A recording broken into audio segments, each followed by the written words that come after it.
Jesucristo, el Verbo viviente, es el único medio de salvación. Él es el centro del pensamiento de nuestra vida, la fuente y la autoridad de la doctrina.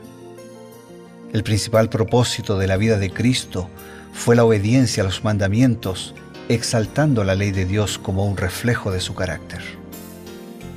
El principal mensaje a ser predicado en el mundo, basado en Apocalipsis 14, está representado por 3 ángeles llevando el Evangelio eterno al mundo entero. Este mensaje se basa en los encantos inigualables de Cristo y declara que la hora del juicio ha llegado y llama a obedecer los mandamientos de Dios. Mediante su palabra, Dios ha comunicado a los hombres el conocimiento necesario para la salvación. Las Santas Escrituras deben ser aceptadas como dotadas de autoridad absoluta y como revelación infalible de su voluntad. Y aunque el canon de las Escrituras inspiradas está cerrado, el Espíritu Santo continúa iluminando, amonestando y confortando al pueblo de Dios a través del testimonio de Jesús, el Espíritu de profecía. El camino a la vida se traza a través de un camino angosto que debe ser recorrido con confianza en las promesas que Dios dejó a hombres y mujeres fieles que dedicaron sus vidas hasta la muerte por el Evangelio eterno. Los fundadores de la Iglesia soñaron con el día en que la revelación sería una realidad en sus vidas.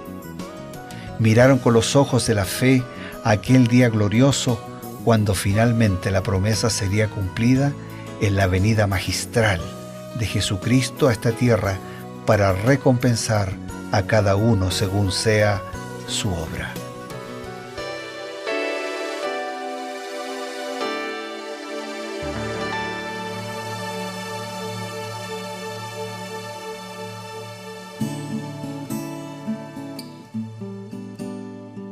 Iniciamos un nuevo día y también un nuevo capítulo aquí en nuestro recorrido por la Biblia. Cada día un capítulo que es repasado primero en su profundidad espiritual, su profundidad teológica, y ahora nosotros estamos pidiendo a Dios que nos explique a través del espíritu de profecía un poquito para comprender mejor todo lo que significa el mensaje de Dios a través de su palabra. Bienvenidos, esto es Reavivados por su Palabra, el segmento Creed en sus profetas, y estamos con el pastor Bruno Razo. Un gusto, Pastor Eber, de estar contigo, también de estar con todos nuestros amigos, hermanos, y de seguir juntos profundizando sobre estas cosas maravillosas de la palabra del Señor. Estamos ahora en un nuevo capítulo, hemos recorrido ya Génesis, Éxodo, Levítico, y ahora estamos entrando en Números, que es un libro que mucha gente dice, pero realmente hay muchas estadísticas, censos y casualmente números, ¿no? El capítulo 1 habla del censo de Israel en el Sinaí. ¿Realmente, pastor, era importante el censo para la organización de la reciente nación? Voy a responder, pastor, tu pregunta con una declaración de Patriarcas y Profetas del libro que dice así: siguió luego la consagración de los sacerdotes, la celebración de la Pascua, el censo del pueblo y la realización de varios arreglos esenciales para su sistema civil o religioso. Así que Israel pasó casi un año en el campamento del Sinaí. Allí su culto tomó una forma más precisa y definitiva. Se le dieron las leyes que habrían de regir la nación y se organizaron con mayor eficiencia en preparación para su entrada en la tierra de Canaán. Como vimos hace un momento en la explicación del capítulo, Dios es un Dios de orden. Mucho más que saber cuántos son, es saber quiénes son, saber para qué están, qué tienen que hacer, a dónde Dios quiere llevarlos, de qué manera van a regirse en esa caminata, claro, y cómo es posible alcanzar la meta. Así que el censo nos habla de un orden, de un proyecto, de una organización, de saber quiénes somos, de saber qué tenemos que hacer y cómo nos preparamos para cumplir el propósito de Dios. Por eso era importante. Ahora, me llamó la atención, pastor, que el texto que usted leyó se refería a que se organizaron. Entonces el censo los ayudó a organizarse con mayor eficiencia para su marcha por el desierto y eventualmente su llegada su entrada hasta la tierra de Canaán. Claro, porque si nosotros no sabemos cuántos somos, quiénes somos, tampoco vamos a saber para qué estamos. Claro. Y menos vamos a saber a dónde tenemos que ir o a dónde queremos llegar. Entonces es importante saber quiénes somos, cuántos somos, cuál es el papel de cada uno dentro de los miembros de esa familia o de esas tribus o de ese pueblo, las funciones, los privilegios, las responsabilidades personales y colectivas, ya que hacemos parte de un todo. Es como todos nosotros también estamos censados dentro de un país, estamos bien registrados dentro de una familia. Claro. Todos sabemos quién es nuestra familia y cómo está compuesta nuestra familia y el rol de cada uno. Bueno, de esa misma manera ellos tenían claro el rol de esta gran familia. Qué bueno, ahora sí está bien comprendido y ustedes, amigos, se dan cuenta que realmente el censo era para darle una gran eficiencia en el sentido de la organización, como nos explicaba el pastor Bruno. Ahora, llama la atención una cosa, pastor, la tribu de Leví no fue contada en el censo, por lo menos no en ese momento, al parecer fue contada después. ¿Había un propósito específico para ese procedimiento? Sí, es verdad, no fue contada esa tribu, la tribu, digamos, era una parte del total. Ajá. No fue contada y no fue contada por una razón. Y la razón está explicada también aquí en este libro del Espíritu de Profecía. Y dice, en virtud de las instrucciones divinas, o sea, fue plan de Dios. Claro. Dios le dijo que no lo hagan. Así como Dios le había dicho que hagan lo otro, se apartó a la tribu de Leví para el servicio del santuario. En tiempos anteriores cada hombre era sacerdote de su propia casa. En los días de Abraham, por derecho de nacimiento, el sacerdocio recaía en el hijo mayor.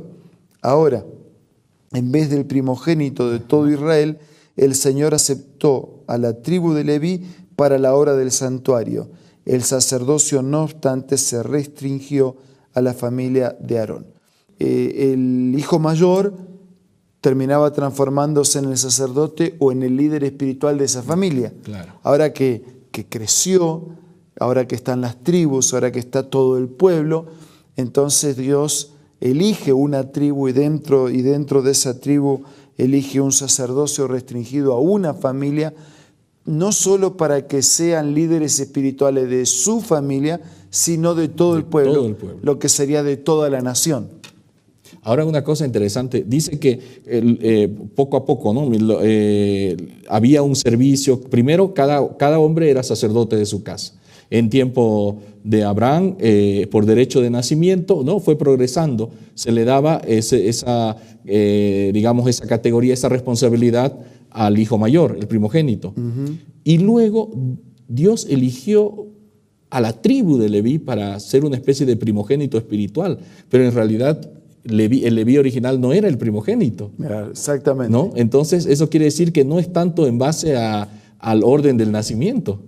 Claro, porque Dios quería mostrarnos la excepcionalidad del Señor.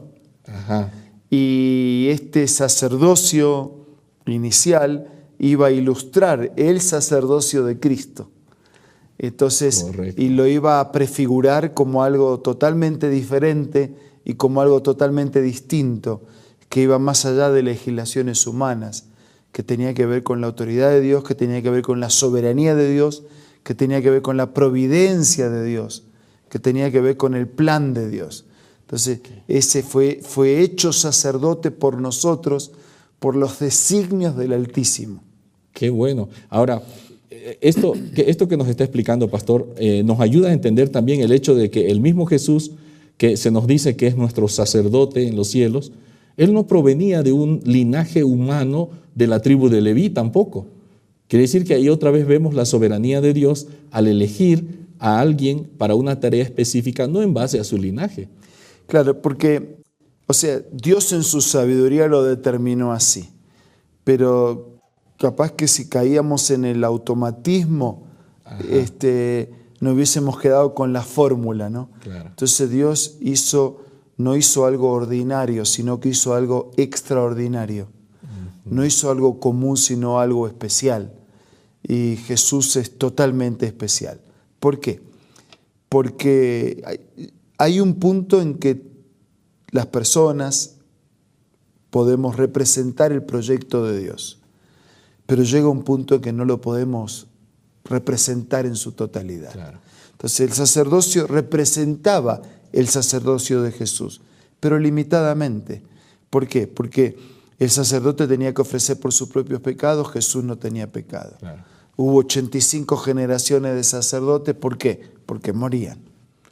Jesús no necesitaba un reemplazo, porque Él es eterno. Entonces, hay situaciones que podemos ilustrar el proyecto de Dios, claro, pero hay otras que van más allá de nosotros. Por eso este es un sacerdote especial, que no comete pecado, que no tiene principio, que no tiene fin, que parece que viene de la nada, pero no viene de la nada. claro. No tiene un padre o una madre como los otros sacerdotes tenían, porque no tiene un origen.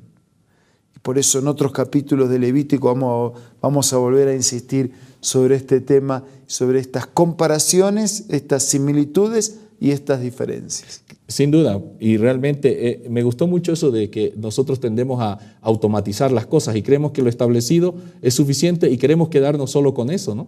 Pero ahí vemos la sabiduría divina, que el Señor hace algo extraordinario para representar una salvación tan extraordinaria. Así es, así es. Por eso después Pablo va a decir, ¿a dónde nos vamos a ir si escapamos a una salvación tan grande? Qué bien. Amigos, ustedes han visto esta enseñanza tan linda que nos trae a través del Espíritu Profecía. Se han dado cuenta cómo vamos profundizando en temas que tienen que ver con nuestra salvación. Espérennos un momento, retornamos enseguida con Creed en sus profetas.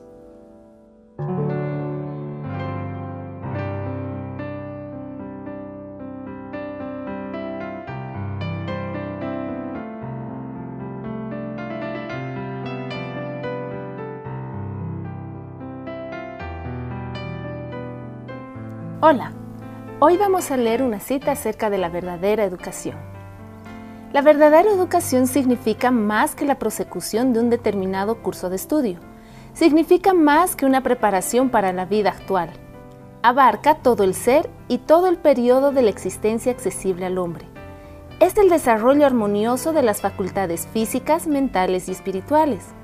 Prepara al estudiante para el gozo de servir en este mundo y para un gozo superior proporcionado por un servicio más amplio en el mundo venidero.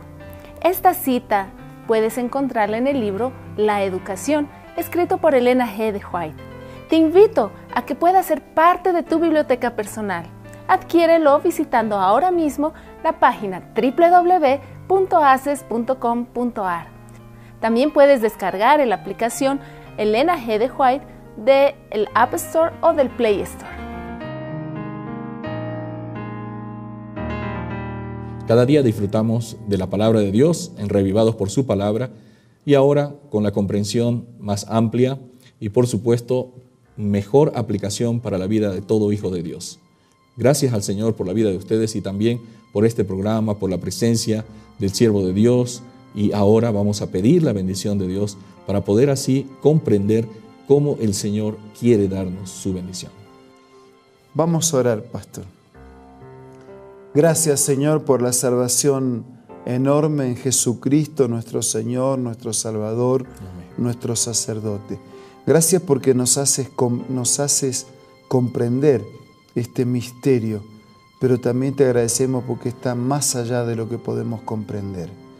Y por eso nos rendimos con gratitud. Queremos establecer una comunión más íntima contigo y desarrollar una experiencia de fidelidad. Bendícenos a todos y condúcenos al saber que somos parte de tu familia en esta tierra y también tenemos la promesa de ser parte de tu familia por la eternidad. Pedimos y agradecemos todo en el nombre de Jesús. Amén. Amén. Queridos amigos, una vez más nos encontramos el día de mañana con un capítulo nuevo de Revivados por su palabra y también con una explicación nueva aquí en Creed en sus profetas. Nos vemos.